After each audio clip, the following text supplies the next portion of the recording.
A Bíblia nos mostra que nós temos que discernir os tempos e, para isso, a gente deve estar atentos aos sinais. Por isso, estamos aqui com o Rabino Mário Moreno, que vai explicar para a gente um pouco sobre esse tempo que a gente está vivendo, que agora estamos no mês de Elul, e a gente queria entender, né, o que significa esse mês e qual impacto ele tem para as nossas vidas e para a igreja. Shalom Aleichem. O mês de Elul é o sexto mês no calendário judaico. E se diferencia do nosso calendário, né, porque nós já estamos no nono mês do nosso calendário.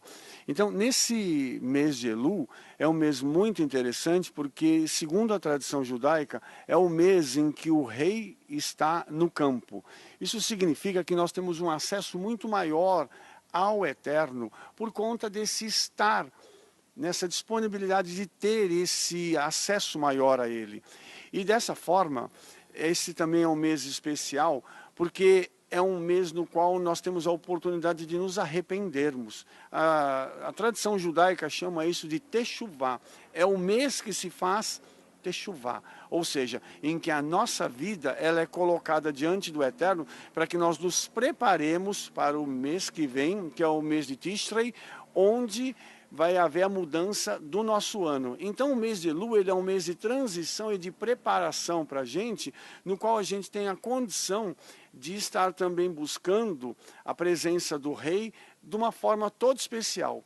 O nome Elul em hebraico é um acróstico de Ani Ledodi Vedodi Li, eu sou do meu amado e meu amado é meu, que está lá no livro de Cantares. E, portanto, tem esse acesso melhor para que nós tenhamos essa condição de ter comunhão com o rei para preparar a vinda do Messias. Esse ano, o mês de Elul, ele fecha com o período de Shemitah. Em outros anos, ele não fecha com, por exemplo, ano que vem ele não vai fechar com o Shemitah, já é um outro período. Tem alguma diferença? Sim, com certeza. O ano de Shemitah que está acabando agora é um ano que, no judaísmo, é um ano de ajustes, entendeu? Como ele é o sétimo ano da colheita, quer dizer, você planta durante 6 anos e colhe. No sétimo ano não se planta, é um ano em que a terra produz sozinha. E há também um ajuste para que aquelas pessoas que tiveram dívidas possam ser ressarcidas. Há um período todo em que as coisas são colocadas nos seus devidos lugares. Por conta disso, nós temos então, nesse período agora, a transição saindo agora do ano de Shemitah para um ano que é completamente diferente de Shemitah, ou seja, nós vamos iniciar um novo período agora a partir do mês de Tishrei. Então nós estamos vivendo os últimos momentos do tempo de Shemitah. E tem uma coisa interessante, que o nome Elul, ele está associado ao número 13 na gematria. E o número 13, para nós, é um número muito ruim, né? Dizem que o 13 é azarado. Mas na tradição judaica, o 13 está ligado à palavra ahavá, que é amor. Então, esse é um ano no qual o Eterno tem manifestado o seu amor pelo seu povo. Isso é uma coisa muito tremenda, porque nós temos visto o quanto o Eterno tem abençoado a vida do seu povo, principalmente a vida do povo de Israel. E que relação tem, né, esse mês de Elul com a vida de uma pessoa que tem a fé em Deus e que guarda seus mandamentos? Que impacto isso pode trazer? Na realidade, o impacto é muito grande, né? Porque para quem é obediente à palavra do Eterno, o mês de Elul é esse mês em que você, se aproximando mais do Eterno, você tem mais comunhão com Ele e você recebe mais dele. Mas também é um mês no qual nós estamos nos preparando, como já falei, uma transição, nós estamos nos preparando para entrar no mês de Tishrei. Então, é um tempo de arrependimento, porque os decretos, segundo a tradição rabínica, os decretos eles são formulados agora para serem confirmados em Rosh Hashanah. E esses decretos, eles têm tudo a ver com a vida de quem é obediente, mas tem a ver também com a vida de quem é desobediente. E o obediente leva, com certeza, muita vantagem na proclamação desses decretos, com toda certeza. E esses decretos, eles são juízos? São bênçãos? Nem sempre são juízos, tá? Porque é assim, o Eterno ele prepara e lança os decretos para todo esse ano que vai vir aí. Então, ele faz com que durante todo o ano nós temos condições de receber várias coisas durante o ano. Então, são emitidos os decretos. Inclusive o decreto de quem vai morrer nesse próximo ano, dos juízos que vão acontecer sobre a terra. Então, seria muito importante para o povo evangélico entender que esse é um período de preparação. Nós temos alguns dias para nos preparar antes que os decretos sejam promulgados.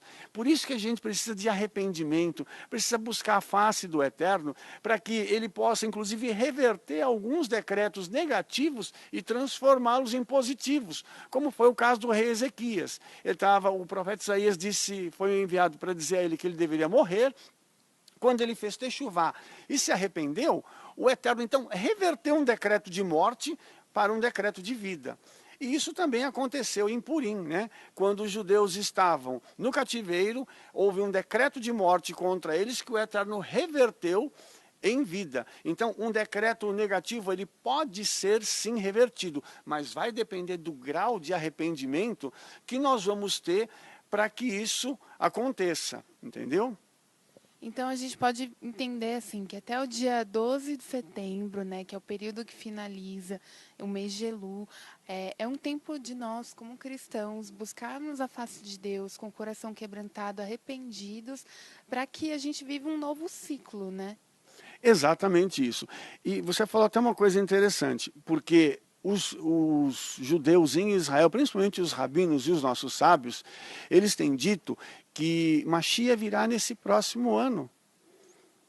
Mas eles dizem que é agora, em setembro. Entendeu? Então, é uma coisa muito impactante. E a gente sabe que como vai haver uma mudança, vai haver a saída de Shemitah para a entrada de um outro ano, muitas coisas podem acontecer. Os rabinos, que são grandes estudiosos, eles estão prevendo inclusive grandes guerras em Israel, estão prevendo desastres. E nós, enquanto conhecedores da palavra, e com a proximidade que nós temos de Yeshua, nós precisamos orar e pedir ao Eterno misericórdia. Porque nós temos visto ao longo desse ano no nosso país, quantas coisas ruins já aconteceram. Quantas coisas terríveis têm acontecido. E nós sabemos que existem decretos contra o nosso país. Mas para reverter um decreto contra o Brasil, só se nós nos arrependermos. E isso tem que ser individualmente? Tem, mas tem que ser coletivamente também. Os nossos líderes precisariam se reunir para dizer o seguinte: nós precisamos clamar por misericórdia para o Brasil e para a igreja no Brasil.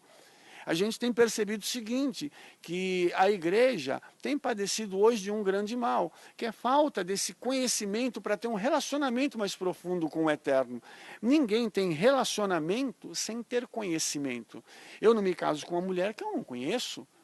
Para me casar com uma mulher, eu preciso primeiro saber quem ela é, na profundidade, para que depois eu possa tomar uma decisão de me casar com ela. Assim é o nosso relacionamento com o Eterno. E a igreja tem sido muito superficial nesse relacionamento. Então, eu acredito que o mês de Elu e essa proximidade da vinda de Mashiach, como os rabinos têm dito, são um alerta para a gente. A Bíblia não fala o dia da vinda do Messias, mas ela dá sinais. E muitos sinais estão acontecendo em Israel. Isso não significa que ele vem a semana que vem, mas significa que a gente tem que estar atento para que nós possamos buscar, então, mais santidade, arrependimento de verdade e a gente parar para rever aquilo que nós estamos fazendo.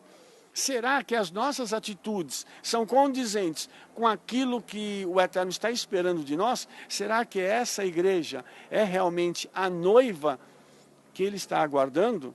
Então, a gente precisa parar e rever tudo isso para que nós possamos, então, nesse período, ter esse arrependimento, buscar a face do Eterno, para que isso tudo possa acontecer. O desejo do nosso coração seria que o Brasil entrasse em arrependimento. E nós temos uma oportunidade grande, porque daqui a alguns dias nós vamos ter Rosh Hashanah e 10 dias depois nós temos Yom Kippur. Você imagina se a igreja brasileira entrasse em Yom Kippur em arrependimento? Toda a igreja de jejum, toda a igreja clamando e pedindo perdão ao Eterno. Eu tenho certeza que muita coisa mudaria na nossa igreja por conta de uma atitude dessa. E agora que você citou, né, essa vinda do Messias, que relação tem esse período que a gente está vivendo, que a gente vai entrar com as etapas da escatologia? Na realidade, é um desatar profético, porque nós vamos terminar um ano e ele vai entrar com um Mazal novo. O que é um Mazal? Mazal em hebraico significa derramar. É como se uma unção nova fosse derramada. E agora em Rosh Hashanah, o Eterno vai determinar uma unção de todo o ano para o mundo inteiro. Então, os nossos sábios estão esperando algumas coisas acontecerem. Então, nós aguardamos que o Eterno possa promulgar realmente esses decretos de bênção para a nossa vida, para a vida de Israel e do restante do mundo. Mas as coisas não estão correndo tão bem assim, porque as pessoas estão indo por um caminho muito estranho. Eles estão abandonando ao Eterno. O Brasil tem abandonado ao Eterno. A gente tem visto, principalmente na área política, quantas coisas eles têm feito contra a palavra do Eterno. Tem se levantado pessoas como políticos, senadores, governadores e outras pessoas que têm promulgado decretos contra a Bíblia e contra o Eterno. Isso vai pesar muito contra o Brasil. E, infelizmente, nós ainda cometemos um outro erro, porque a igreja apoiou a reeleição da nossa presidente e do vice, que é um satanista. E, infelizmente, isso tem pesado para o Brasil. E vai continuar pesando porque eles ainda estão no poder. Então, a igreja foi conivente, a igreja se vendeu por muito pouco.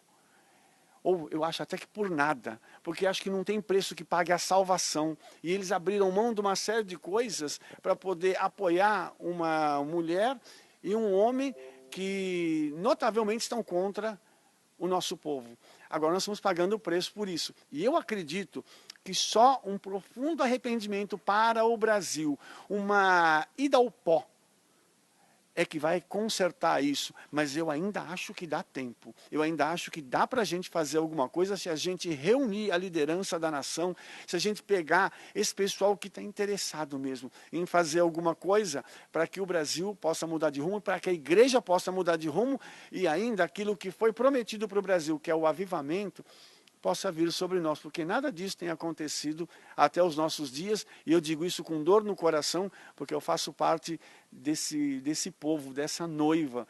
Como judeu, eu sei que os evangélicos, os cristãos, são meu povo, e eu gostaria de vê-los numa dimensão diferenciada, não só fazendo barulho, mas tendo uma intimidade com o Yeshua, através da presença dele nas nossas vidas.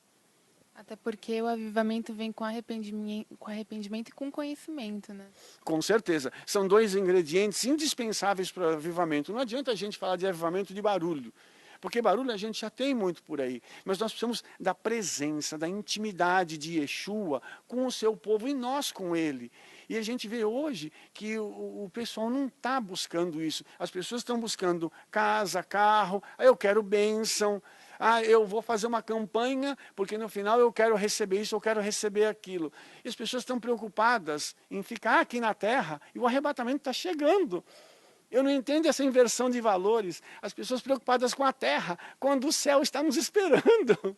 Entendeu? Isso é muito sério. E a gente viu que o diabo conseguiu manipular a mente dos líderes e enganá-los. Fica mais fácil ir e atrair o povo através de bênção. Mas não é a bênção que tem que atrair o povo. É a presença de Yeshua que tem que atrair o povo. Os nossos jovens hoje estão correndo atrás de outras coisas e não da presença de Yeshua. Então, está muito sério, a situação está muito séria, mas as pessoas não estão enxergando isso. E nós precisamos dar um grito de alerta hoje, para que isso possa finalizar, para que nós tenhamos a oportunidade, eu acredito que seja uma das últimas, para a gente voltar para Yeshua. Muito obrigada, Rabino. Que o Eterno abençoe vocês, tá? Shalom Aleichem a todos, em nome de Yeshua HaMashiach.